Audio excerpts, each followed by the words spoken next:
Bonjour Anna Liron. Bonjour. Vous êtes la directrice du Business Lab du groupe PSA. Le Business Lab, en quelques mots, c'est finalement le bras armé du groupe. Sorte de poisson pilote, de dénicheur, de défricheur de talents et de valeurs ajoutées. Vous fêtez aujourd'hui vos 1 an.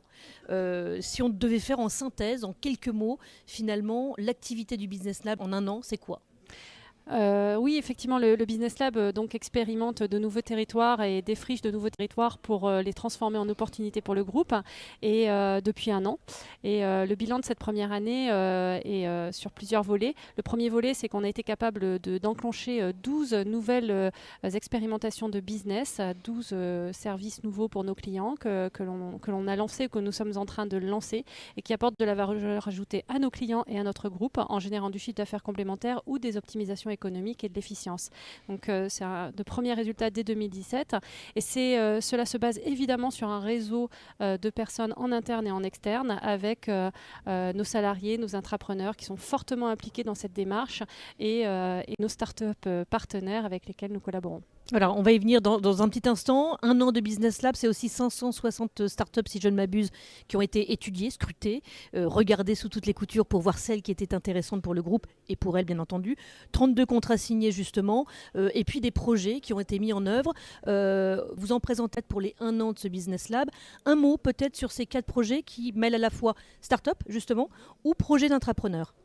Oui, et en général, même l'ensemble des sujets sont en lien avec l'intrapreneuriat, puisque pour tous ces sujets, nous avons un intrapreneur. Le projet Co-Expérience avec la start-up Demooz et avec notre porteuse de projet Laurent Veil nous permet de mettre en relation des prospects qui seraient intéressés par un véhicule électrique avec des clients qui ont déjà un véhicule électrique au travers de la plateforme Demooz. Donc c'est vraiment un intérêt fort pour nos clients et pour nous de la captation de nouveaux clients. Voilà, l'idée étant de tester pour les futurs acquéreurs éventuellement. Oui, tout à fait. La mise en relation va jusqu'au test chez la personne qui a déjà un véhicule électrique, le test du véhicule électrique d'un client lambda qui a déjà ce véhicule-là et qui est capable d'en parler évidemment avec l'expérience acquise. Le deuxième projet que nous avons montré aujourd'hui est le projet de véhicule autonome que l'on mène avec Nutonomy à Singapour et qui nous permet d'expérimenter déjà la conduite autonome en milieu urbain, donc avec énormément de difficultés à surmonter en véhicule urbain et qui va aussi nous permettre d'expérimenter auprès de vrais clients. Alors, troisième projet aussi, présenté, mené, qui a déjà des résultats, c'est lequel ? Donc on a le projet Smart Service qui en fait piloté par Iphigénie Ngounou et qui se fait en travail collaboratif avec la start-up EcoDrive. Donc ce projet-là vise à apporter des services lors de la mobilité de nos clients quand ils sont dans leur véhicule, que ce soit un véhicule du groupe ou un véhicule qui ne soit pas du groupe par ailleurs. Et donc dans votre expérience de mobilité, dans votre voiture, pouvoir vous proposer des services tels que le parking, tels que le péage, tels que d'autres services que l'on peut imaginer. Des films peut-être bientôt. Oui, alors quand on sera en plus en conduite autonome, on pourra aussi proposer tout un contenu d'entertainment, comme on le dit, et de confort. 4e et dernier projet, peut-être que vous avez souhaité mettre en avant pour ces 1 an du Business Lab.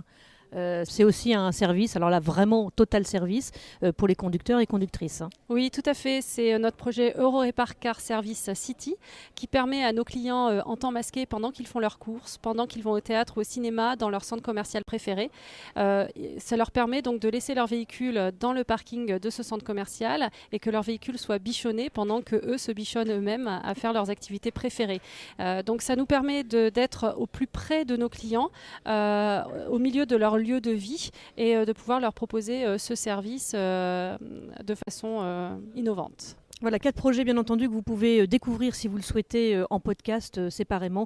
Une présentation très concrète effectivement, à la fois par le meneur de projet PSA, du groupe PSA, et puis la start-up ou l'entrepreneur. Dernière question Anna Liron avant de terminer justement. Donc 1 an, qu'est-ce que vous souhaitez ? Quelle est la feuille de route 2018 finalement pour aller vers les 2 ans et puis au-delà bien entendu ? Donc en 1 an, nous avons appris à marcher. On courra d'ici la fin de l'année. C'est à peu près le temps qu'on met. On courra d'ici la fin de l'année. Non, l'objectif, plus sérieusement, c'est clairement d'accélérer et de générer encore et encore de nouveaux business rentables pour le groupe et d'identifier aussi, puisqu'on a vu qu'il y avait un terreau très très pertinent là-dessus dans l'écosystème des startups, d'identifier des solutions innovantes nous permettant d'améliorer notre efficience et donc de réduire nos coûts. Merci beaucoup Anne Laliron. Je rappelle que vous êtes la directrice du Business Lab du groupe PSA. À bientôt. Merci beaucoup, à bientôt.